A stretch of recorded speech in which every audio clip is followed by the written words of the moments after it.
Alright, welcome back everyone to another exciting Beyond All Reason game replay. I'm Turd Bucket. I'm going to be taking you through this game that I played on All That Glitters. Man, is there any other maps you can play Battle paused. Beyond All Reason? Battle I don't started. think so. I think it's pretty much just All That Glitters. No, but seriously, we gotta branch out and play some other maps. Gotta find some other lobbies. I don't know what's wrong with me.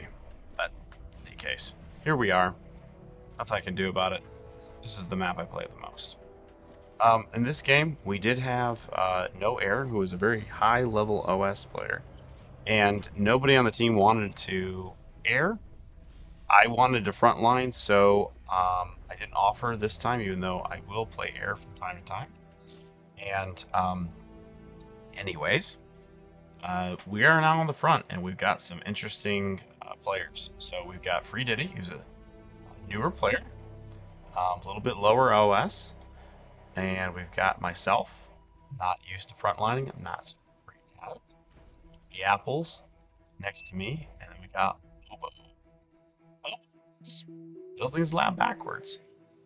Again, don't want to throw shade on a player, but I do want to point out this is not great. You can use the bracket keys on your keyboard near your backspace button to spin that lab around.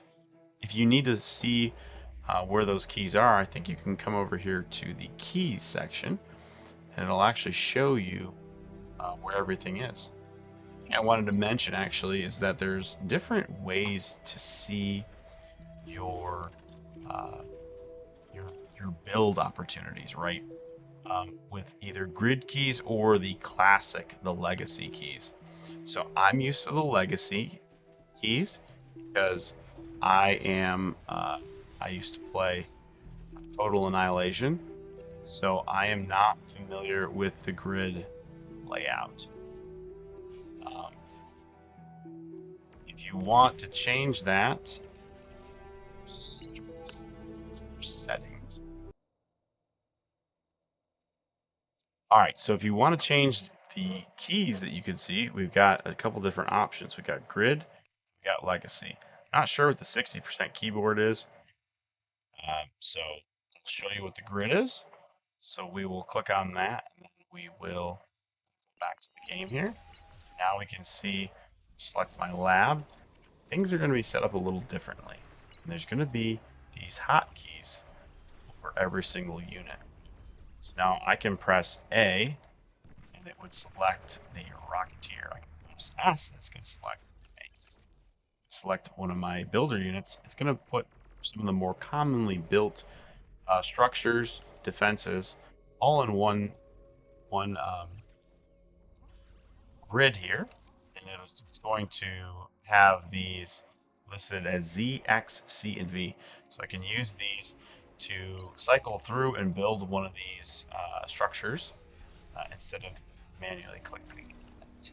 Same thing with the commander we can see here.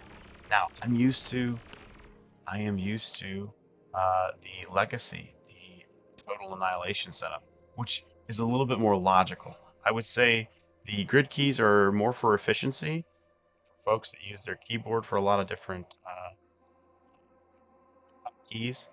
So it's okay if you want to use it that way, but if you want to go to a more logical approach, which I prefer, it kind of lists out your units with starting with the economy here. We got a metal extractor, we've got an energy converter, which makes metal storage. Then we start getting into energy, wind turbines, windmills, solar collectors, energy storage. Now we get into our unit production, bot lab, vehicle lab, aircraft plant, hovercraft. Then we get into some defensive and offensive structures here. So ultimately, I feel like this is more logical. It's easier for me to find stuff this way. It doesn't mean that the grid keys are bad. It doesn't mean that you can't use the grid keys. I'm just showing you a little bit different way to looking at it, right, with the old legacy keys. And if you start out with the grid keys and you're good at it, then stick with it. If you're looking at this and you're saying, I'd much rather have this view, then go to the legacy and it'll help you, perhaps. We'll see. Try it out and maybe let me know in the comments. All right, so we're going to get back to the game here. It's 3 minutes. I had my comm walking at 2, so I'm going to have him up here nice and quick. However, see the rest of the team is not doing so. Dirty Apples does have his comm walking, but he is building those mexes. Free Diddy is building every single mex along his way. And has 1 unit, well, 2 units, 3 units out on the field. Dirty Apples has a decent amount of units. I don't have a lot of units, and I'm not sending them to the front. So we're gonna have this little attack, this little poke by bad kids. He's gonna send those blitzes out to see what they can see. Blue Spartan's gonna do the same thing with his grunts here. He's gonna start spinning them around Free Diddy. And we also have a tick run by. It's coming from all the way to the back corner by Green Arrow. So right now, this front is very leaky. We can see why, because this is the line we're trying to hold. This would be a much easier line to hold up here. We're trying to hold between these 2 mountain ranges, hold between this section, hold between this section. Much easier. Instead, we're trying to hold this weird diagonal because we don't have our commanders on the front. We do not have units on the front. You can see Bad Kid sees that and he's going to try to take advantage of it, right? I'm desperately going to try to send some units to go try to stop him, but these blitzes are going to move fast. And I'm not going to be able to get my bots back in time to try to stop him. Thankfully, no air brings some shurikens out to stun these blitzes, but the blitzes are very good shooting planes out of the air, and so they are going to take out quite a bit of, well, I made a big mistake by not building my mexes here, so they really couldn't take out much at all, because there wasn't anything to destroy. We finally do get them stunned, and those incisors start to take them out. Did lose 1 constructor. My base is pretty much empty at this point, so I didn't lose much on that. Fortunately, that means my economy is kind of in the tank. My energy is not great. My wind is dropping. My metal is barely scraping by. And meanwhile, I'm up here fiddling with Bad Kids, just trying to degun his laser towers. Do kind of scare him off there a little bit, but I mean, it's not going to really matter too much in a minute here. He is building his mexes. He's got his constructors. Looks like Ronin's actually stealing some of these mexes from him. But ultimately, he is taking territory, and I am not. This should be our front line here. You can see he is much more threatening up here than I am. I have a limited number of units. I don't have them spread out in a line. My commander is having to fall back to these receding positions rather than forward position. Titanium is not bringing his commander to the front. We really do need that 3rd commander here to seal this up. Right? Free Diddy is now doing his job, and he's got his commander and troops up here on the front. We really need Titanium up here as well. Try to hold this. He had only brought a few units to the front. It's not going to be enough to hold, especially with Bad Kids going tanks and with me going bots. I'm not going to be able to do as much damage to Bad Kids as he's going to be able to do to me. I have to rely on speed. I can't even attack him at this point. My speed is lost because I should have been able to take out this little bubble instead of punching my hole into his lane. Because I wasn't able to do that, now I'm falling back in my position. With bots against tanks, that's a losing battle. It's not gonna end well. Meanwhile, Dirty Apples is trying to hold his entire line here as well. So he and I are basically trying to hold the whole middle of the line, as Eternal and Bobo are not doing much of anything right now. And it's not to throw any shade on these guys. They're new, they're learning, trying to understand. Bobo, with a very gutsy D-gun of that light laser tower. Probably should have just taken that one out while he was at it. But don't be afraid to do stuff like that, right? It at least gives you that confidence, and kind of tests your limits of what you can and can't do with your commander. So you can walk in on 2 light laser towers and degun both of them if you do it right. Just remember that. But it might not be always the most advisable strategy. So because Dirty Apples isn't able to secure that front line, you can kind of see we're starting to bend, right? We're starting to bend. And there's a big hole that's starting to open up here in the middle. As Dirty Apples and I kind of fall back. Meanwhile, Turner and Bobo, they're right next to each other. Bobo's comm is not doing so well. So he is at great risk of losing his commander at this point. All Rocky is coming in. He's going to try to degun some of these. Infernal. Around. But really, it's just a losing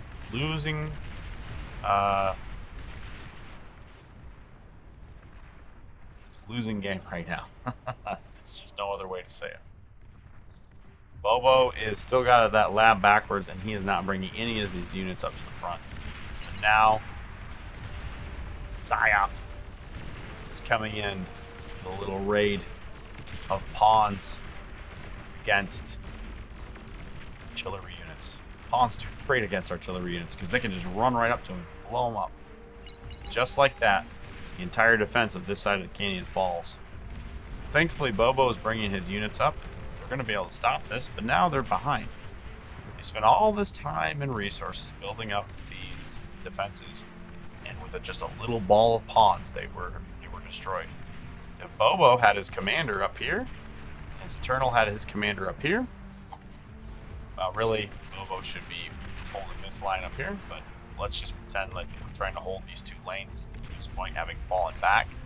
Those units could have been easily degunned, and you might not have lost any, or if you lost some, it would be much less than you did. Everything. Your defenses, metal extractor, and units. Front line. Okay, let's check back in. Things are looking bleaker and bleaker. That bow in the middle is deepening. My commander is pulled back. Titanium is still sending a few units to the front. Not enough to try to hold it. I'm not doing a good job. I don't have any of these metal extractors capped.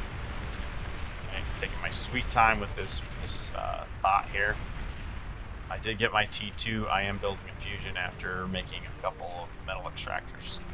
Should have made that 3rd T2 metal extractor before going to the fusion, but I thought I did, and obviously did not.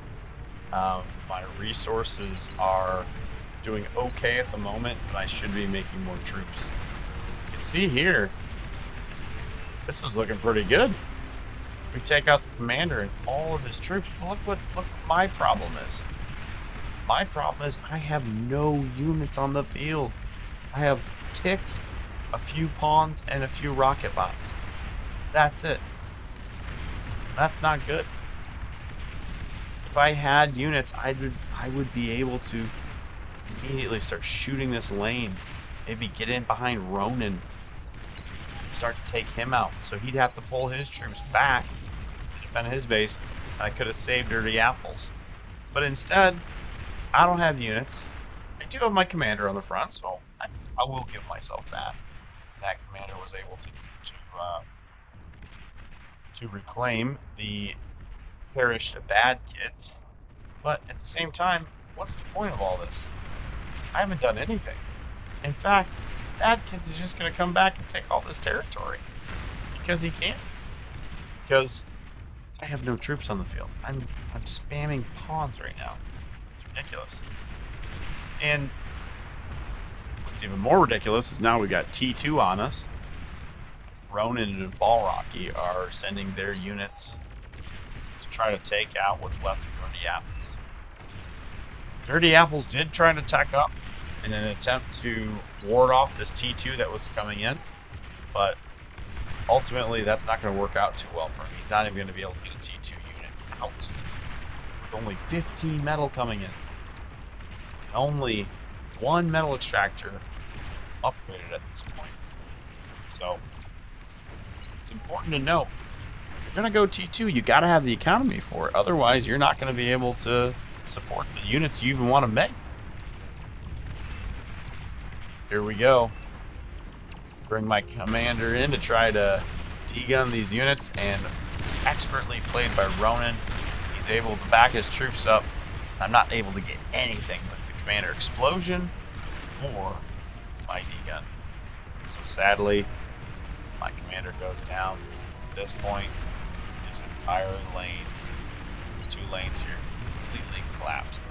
Cease Eternal has just walled himself off and is doing nothing to produce troops. He's focusing on his economy, his build power. Do not overproduce your build power. Do not create too many construction turrets, especially when your economy looks like this. You are not doing anything with this. You're dumping metal into a construction turret that's not going to give you any build power advantage at this point, because you have too many construction turrets. And so your units aren't going to build any faster because you don't even have enough metal. You've dumped that metal into these construction turrets. You should be working on upgrading your mexes, paying for T2. Then you can go into build. Then you can go into T2.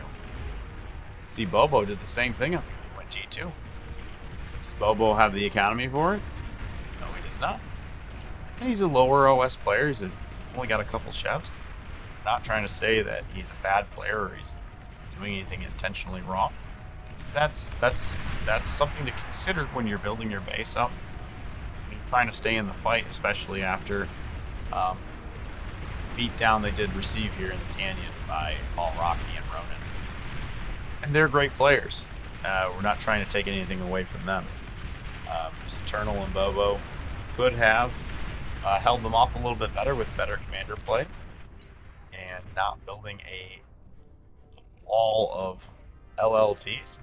It's a huge waste of resources and can be easily destroyed by long-range units, rocket bots, thugs, bases. Heck, the commander could technically come in cloaked. And if the commander stood right here, boom, 1 D-gun could probably take out 95, if not 100% of these LLTs. So, just something to consider. Don't fork up. Try to just make units, get your commander to the front. Good things will happen. And as you can see, bad things are happening to us right now. Titanium's doing everything he can to try to help Dirty Apples. I've been completely wiped out at this point. I only have my I have a T1 con and my T2 con. So I'm trying to build some defenses, trying to rebuild my economy a little bit, and then hopefully try to push back on bad kids. Free Diddy, meanwhile, is losing his lane to Green Aura and Blue Spartan. They're bringing in some Hounds and I want to say Mortys. I think that was the old TA name, but Sheldons. Those are going to be pretty devastating once they are able to get in within range of units. No Air has pivoted out of air and into tanks, sending everything he can to try to defend the front line.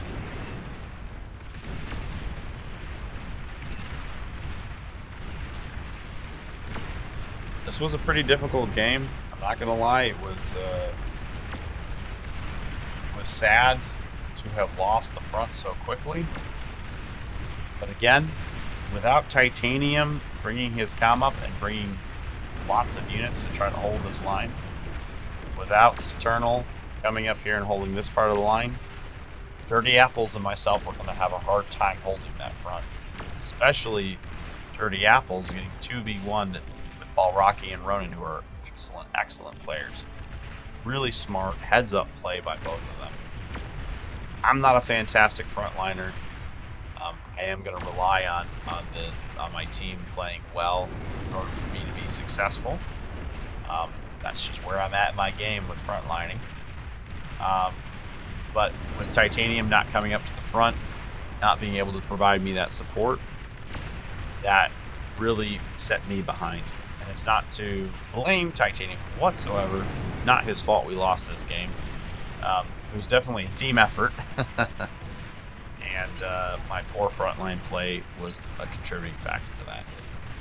So it looks like we are repelling them, we're pushing them back, but the reality of the situation is we are slowly being ground down, and finally Ronan decides to forget about attacking No Air and what was left of Dirty Apple's base directly, and decides that the porked up, unresponsive canyon is a better place to make his move.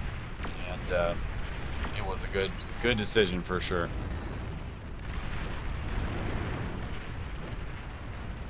So now No Air is being forced to try to hold essentially the entire front line. Free Diddy's got no units on the field. I've got no units on the field. Dirty Apples has no units on the field. And now Bobo and Saturnal are about to get wiped out. So there's going to be nobody on the front line. Titanium, he's got a couple of units that are just sitting here, not advancing. We are not doing a good job progressing this game forward, right? Every single step of the way we're playing a little bit more of a whack. So as Bobo and Saturnal lose their economy, my economy is slowly scratching its way back. It's definitely not in any great shape. I'm going to go ahead and speed this up a little bit, because we are nearing the end of the game. You can see that these units from Ronan are just devastating to Bobo and his base. It's Eternal as well. He is able to get those units into No Air's base, which causes the chain reaction and is going to start prompting us to call that resign.